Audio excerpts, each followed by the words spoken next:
तोहर गोरे गोरे गाल गजब चले लू चाल कवन तेलवा माले लू कमरिया में।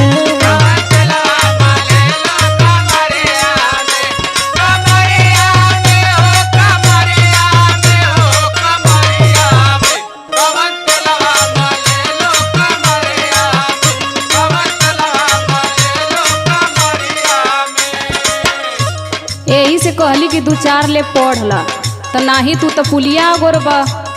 अरे भाई तो रास्ता चलल मुहाल कर दे बा तू लइकिन का। भाई तो समय है उम्र है कुछ समझा भाई। हाँ तो समय उम्र है तो तोरे खातिर हमार बात सुना हमके तू का बनौले हुआ। अपन आदत सुधार हमसे बोला ना दोबारा।